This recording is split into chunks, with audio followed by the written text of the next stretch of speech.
अस्सलाम वालेकुम, welcome to my YouTube channel it's zoology. अच्छा स्टूडेंट्स, आज हम जो टॉपिक जो है वो कवर करेंगे वो animal classification Miller and Hartley का जो 8th एडिशन है उसका सेकेंड लेक्चर है फाइलम पोरीफेरा। तो इस वीडियो को स्टार्ट करते हैं। सबसे पहले फाइलम पोरीफेरा स्टार्ट करने से पहले यहाँ पे एक बात करना बहुत ज़रूरी है कि फाइलम पोरीफेरा जो है वो नेक्स्ट लेवल पे है।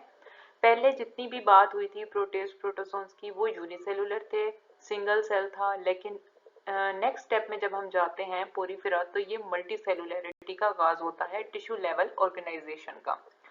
ठीक है, यहाँ पे ये बताना बहुत ज़रूरी है कि मल्टी सेलुलरिटी ओरिजिनेट कैसे हुई। तो सबसे पहले हम देखेंगे मल्टी सेलुलरिटी का origin. Multicellular life has been a part of Earth history for approximately 600 million years। जो मल्टीसेलुलर लाइफ है वो हमारी हिस्ट्री का पार्ट बनी 600 मिलियन साल जो है पहले से। इसके दो हाइपोथेसिस हैं जो कि हमें बताएंगे कि किस तरीके से कहा जाता है कि किस तरीके से मल्टीसेलुलरिटी का आगाज हुआ। तो पहला हाइपोथेसिस है कॉलोनियल हाइपोथेसिस। ये क्या कहता है? ये कहता है hypothesis formulated to explain the origin of multicellularity from protist ancestor. ये हाइपोथेसिस कहता है कि ऐसा लगता है कि ओरिजिन जो है मल्टीसेलुलरिटी का वो प्रोटिस्ट एंसेस्टर से हुआ। जो एंसेस्टर्स थे वो प्रोटिस्ट थे। Animal may have been derived when protist associated and cell become specialized and interdependent. यानी कि ये माना जाता था कि हो सकता है कि प्रोटिस्ट जो है वो मिलकर दो यानी कि प्रोटिस्ट या तीन मिलकर एक सेल बन गया हो और वो स्पेशलाइज्ड भी हो गया हो और इंटरडिपेंडेंट भी हो गया हो, तो इससे जो है वो मल्टीसेलुलरिटी का आगाज हुआ हो। दूसरा ये हाइपोथेसिस सिनकाइटिल हाइपोथेसिस ये कहता है कि the idea that multicellular organism could have arisen by the formation of plasma membrane within the large protist multinucleate. ये कहता है कि ये भी हो सकता है कि एक लार्ज प्रोटिस्ट हो और उसके अंदर प्लाज्मा मेम्ब्रेन से सेपरेशन हो गई हो और वो पार्ट्स में डिवाइड हो गया हो, एक दो में, दो से चार में, चार से आठ में, इस तरीके से डिवीजन हो गई हो और एक सेल जो है लार्ज सेल जो है वो छोटे छोटे सेल्स में डिवाइड हो गया और इस तरह यूनिसेलुलर मल्टीसेलुलर में डिवाइड हो गया हो। उसके बाद हम सबसे पहले शुरू करते हैं कि फाइलम पोरीफेरा है क्या। फाइलम पोरीफेरा जो है वो डिफाइन होता है पोर बियरिंग एनिमल से। इसके नाम से ही इंडिकेट होता है कि ये पोर बियरिंग है, दैट्स वाई जो है इनका नाम पोरीफेरा रखा गया है। और पोर बियरिंग में सबसे कॉमन एग्जांपल आती है स्पॉन्जेस की, क्योंकि उसमें पोर्स होते हैं। प्राइमरली मरीन होते हैं, कुछ फ्यू फ्रेश वाटर भी होते हैं। इनमें सेल जो होते हैं वो लूजली ऑर्गेनाइज्ड होते हैं, एसिमेट्रिकल होते हैं, सुपरफिशियली रेडियली सिमेट्रिकल भी होते हैं। इनमें 3 टाइप्स के जो हैं सेल मौजूद होते हैं। सबसे पहला है पिनेकोसाइट्स।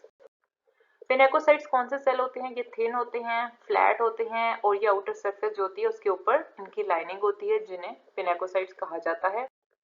कॉन्ट्रेक्टाइल होते हैं, ट्यूब लाइक भी होते हैं। कॉन्ट्रेक्टाइल पोरोसाइट्स कहलाते हैं which can regulate water circulation. क्यों? क्योंकि ये पोरोसाइट्स होते हैं, पोर बियरिंग होते हैं और कॉन्ट्रेक्टाइल होते हैं, तो इनमें से वाटर की सर्कुलेशन इजी हो जाती है। अच्छा, मीजेनकाइम सेल्स सेकेंड टाइप जो है वो सेल की है जो कि मौजूद होते हैं। ये जेली लाइक लेयर है जस्ट बिलो द पिनेकोसाइट, जिसे मेसोहाइल कहते हैं। एक जेली लाइक लेयर होती है पहली जो पिनेकोसाइट्स हैं उनके नीचे, जिसे मेसोहाइल कहते हैं। अब अमीबॉइड सेल जो हैं जिन्हें मीजेनकाइम सेल्स कहते हैं वो इस मेसोहाइल के अंदर मूव करते हैं फ्री। सबसे इम्पोर्टेंट जो पोरीफेरा के अंदर टाइप है सेल की वो इसकी मेसेनकाइम सेल है, यानी कि यही जेली लाइक जो है वो लेयर है जिसमें बहुत सारे इंपॉर्टेंट फंक्शन जो हैं वो परफॉर्म होते हैं। ये स्पेशलाइज होता है रिप्रोडक्शन के लिए, क्योंकि रिप्रोडक्टिव ऑर्गन मौजूद होते हैं, एग्स होते हैं, स्पर्म्स होते हैं इसके अंदर। सिक्रीटिंग स्केलेटल एलिमेंट्स, इसमें स्केलेटल एलिमेंट्स की सिक्रीशन होती है। Transporting and storing food, forming contractile rings around opening in the sponge wall. और कॉन्ट्रेक्टाइल रिंग्स जो हैं वो बनते हैं स्पॉन्ज वॉल के अंदर। थर्ड टाइप जो है वो है क्वानोसाइट्स।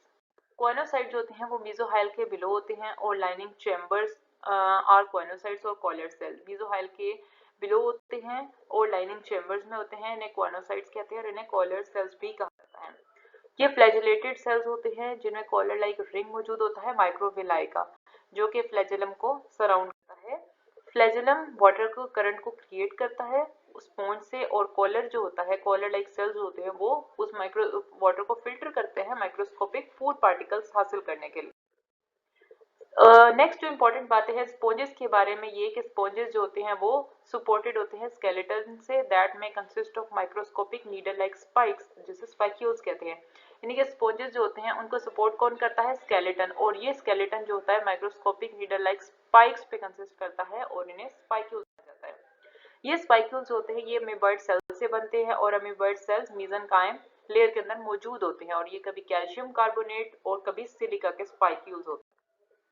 ऑल्टरनेटिवली ये कहा जाता है कि स्केलेटन जो है ये स्पॉन्जिन का भी बना होता है, यानी कि एक fibrous protein made of collagen, उसे स्पॉन्जिन कहा जाता है, ये उसके भी बने होते हैं। अगर हम बात करें बॉडी फॉर्म्स की, स्पॉन्जेस की तरह की बॉडी फॉर्म्स होती हैं। सबसे पहले ये एस्कन, जो कि वेस्ट लाइक शेप होती है उसकी। एस्कन के अंदर क्या होता है, आउटर ओपनिंग होती है स्पोरोसाइट्स की, जिसे ओस्टिया कहते हैं, ये डायरेक्टली चैम्बर में एंटर हो जाती है, जिसे स्पोंजोसील कहते हैं, यानी बाहर से अंदर चली जाती है, और क्वानोसाइट अंदर की लाइनिंग पे मौजूद होती है। दूसरी है साइकन, जो कि थोड़ी सी एडवांस, थोड़ी सी कॉम्प्लेक्स शेप होती है एज कम्पेयर टू एस, और इसमें क्या होता है, वाटर एंटर होता है साइकोन में through opening of dermal pores. अब पोर्स क्या होते हैं, डर्मल पोर्स वो ओपनिंग होती है जो कि वॉल की इन्वेजिनेशन से होती है। पहले तो सीधा सीधा था, लेकिन अब थोड़ी सी इन्वेजिनेशन हुई है, और अंदर वाली साइड पे जो इन्वेजिनेशन में पोर्स हैं वो डर्मल पोर्स हैं, और उससे जो कैनाल अंदर जाती है वो इन करंट कैनाल है। इन करंट कैनाल जो है उसमें पानी जाता है, और वो आगे रेडियल कैनाल में जाता है, और फिर स्पॉन्ज उसमें चला जाता है और आगे एंटर हो जाता है ऑस्क्यूलम के अंदर, जो कि इनर जो है वो स्पेस होती है स्पॉन्ज की। थर्ड और सबसे एडवांस शेप जो है वो बॉडी फॉर्म है वो है ल्यूकॉन।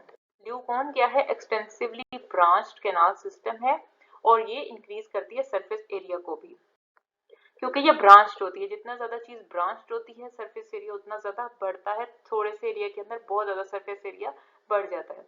वाटर एंटर होता है ओस्टिया में, ओस्टिया से वो ब्रांच इन करंट कैनाल के थ्रू एंटर हो जाता है क्वानोसाइट्स तक, क्वानोसाइट लाइन चैम्बर जो कि इनसाइड पे होता है, और उसके बाद वो एक्स करंट कैनाल तक चला जाता है। अच्छा, अब जो इम्पोर्टेंट चीज है वो है मेंटेनेंस फंक्शन। जो पोरिफेरा होते हैं या स्पॉन्जेस होती हैं वो अपने आप को किस तरीके से मेंटेन करते हैं, कौन सी चीजें हैं जो कि उसकी मेंटेनेंस के लिए जरूरी होती हैं। सबसे पहले ये कि ये फीड करता है बैक्टीरिया, माइक्रोस्कोपिक एल्गी, प्रोटिस्ट और अदर सस्पेंडेड ऑर्गेनिक मैटर को, जिनको वो फिल्टर करता है, उनसे वो फीड करता है। Digestion begins in the food vacuole, digestion food vacuole में होती है, जो कि लाइसोजाइमल एंजाइम्स की प्रेजेंस में और पीएच चेंज से होती है। Partially digested food is pass to amoeboid cell, जो फूड डाइजेस्ट हो जाता है उसके अलावा जो पार्शली डाइजेस्टेड होता है वो अमीबॉइड सेल में चला जाता है, और वो वहां से डिस्ट्रीब्यूट हो जाता है बाकी पार्ट्स। अब इसमें जो नाइट्रोजन वेस्ट है अमोनिया वो रिमूव होता है, और गैसेस एक्सचेंज होती हैं डिफ्यूजन के थ्रू। इनमें नर्व सेल्स नहीं होते। दो तरह से रिप्रोडक्शन होती है, सेक्सुअल रिप्रोडक्शन। सेक्सुअल रिप्रोडक्शन में ये बात है कि ये मोनोशियस होते हैं। मोनोशियस का मतलब होता है कि एग और स्पर्म जो है वो डिफरेंट टाइम्स पे शो होते हैं, कभी एग्स शो होते हैं तो कभी स्पर्म शो होते हैं एक ऑर्गेनिज्म के अंदर। क्वानोसाइट लूज देयर कॉलर्स। अब होता क्या है कि क्वानोसाइट जो होते हैं वो अपने कॉलर को लूज कर देते हैं, और फ्लैजेला जो होता है वो मियोसिस की फॉर्म में फ्लैजिलेटेड स्पर्म बन जाता है और मूवमेंट स्टार्ट करता है। और जो दूसरे क्वानोसाइट्स होते हैं, यानी कि कुछ क्वानोसाइट फ्लैजेला के साथ मूव करके फ्लैजिलेटेड स्पर्म्स बन जाते हैं, और कुछ क्वानोसाइट जो होते हैं अमीबॉइड सेल्स के अंदर वो मियोसिस करके एग बन जाते हैं। इसी वजह से हमने पहले कहा था कि रिप्रोडक्शन भी इसी लेयर के अंदर होती है मीजनकाइम में, जिसमें अमीबॉइड सेल्स होते हैं। Sperms and eggs are release from the sponge oscula, और जो ऑस्क्यूलम होता है उसका जो ओपनिंग होती है स्पॉन्ज ऑस्क्यूला, उसके थ्रू स्पर्म्स और एग जो है वो बाहर निकल जाते हैं। फर्टिलाइजेशन ओशन में होती है, प्लैंक्टोनिक लार्वा जो है वो डेवलप होता है। अब बात आ जाती है एसेक्सुअल रिप्रोडक्शन की। एसेक्सुअल रिप्रोडक्शन कैसे होती है, fresh water and some marine sponges involve in formation of resistant capsule, जिसे गैम्यूल कहते हैं, और उसमें अमीबॉइड सेल होते हैं। अब जो फ्रेश वाटर और कुछ मेरीन स्पॉन्जेस होती हैं उनमें एक रेजिस्टेंट कैप्सूल बन जाता है, जिसे गैम्यूल कहते हैं। रेजिस्टेंट का मतलब ये होता है कि वो सख्त से सख्त एनवायरनमेंट में भी सर्वाइव कर जाता है, और जब अच्छा टाइम आता है या जर्मिनेशन का टाइम आता है तब वो जर्मिनेशन स्टार्ट कर देता है।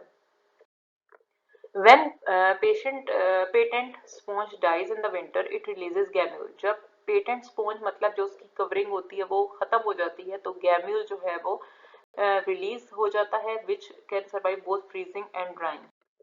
और in spring during favourable conditions amoeboid cell stream out through opening, जिसे माइक्रोपाइल कहते हैं. उसकी जो ओपनिंग होती है उस गैम्यूल की उसे माइक्रोपाइल कहते हैं और वहां से सारे के सारे अमीबर्ड सेल बाहर निकल जाते हैं और स्पॉन्जेस बन जाती हैं. इसकी जो क्लासेस हैं वो बहुत सिंपल हैं. सबसे पहली जो क्लास है वो है कैलकेरी. कैलकेरियस स्पॉन्जेस को कहते हैं. इनमें क्या होता है, spicules composed of calcium carbonate. जो स्पाइक्यूल्स होते हैं वो कैल्शियम कार्बोनेट के बने होते हैं. स्पाइक्यूल्स आर नीडल शेप और हैव 3 और 4 रेज. नीडल शेप होते हैं और रेज जो होती हैं यानी कि जो उसके कोने होते हैं वो 3 या 4 होते हैं. और शेप्स इसमें एस्कन, साइकोन, ल्यूकोन तीनों होती हैं और सारे के सारे मेरीन होते हैं. एग्जाम्पल है ग्रेंशिया स्काइफा की, ल्यूकोसोलिना की. दूसरी क्लास है हेक्सेक्टिनिडा जिसको ग्लास स्पॉन्जेस भी कहते हैं.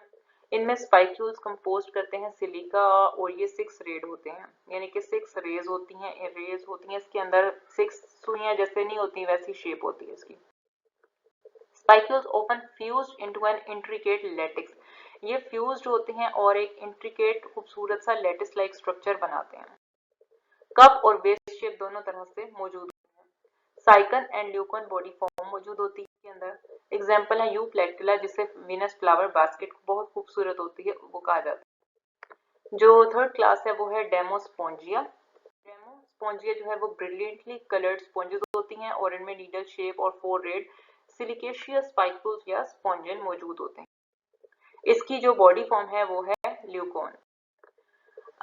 यहाँ पे हमारा जो है फाइलम पोरीफेरा जो है वो मिलर हार्डले का जो बुक के अंदर से है वो कवर हो जाता है. अगर आपको इस फाइलम से रिलेटेड कोई क्वेश्चन हो तो आप मुझे कमेंट कर सकते हैं. और नेक्स्ट क्लासिफिकेशन जो है वो मैं इसके साथ लिंक करूंगी, नेक्स्ट फाइलम को इसके साथ लिंक करूंगी. अगर आपको मेरी वीडियो पसंद आती है तो इसे लाइक और शेयर करें और अगर आपको मेरा चैनल पसंद आता है तो इसे सब्सक्राइब करें. Thank you so much.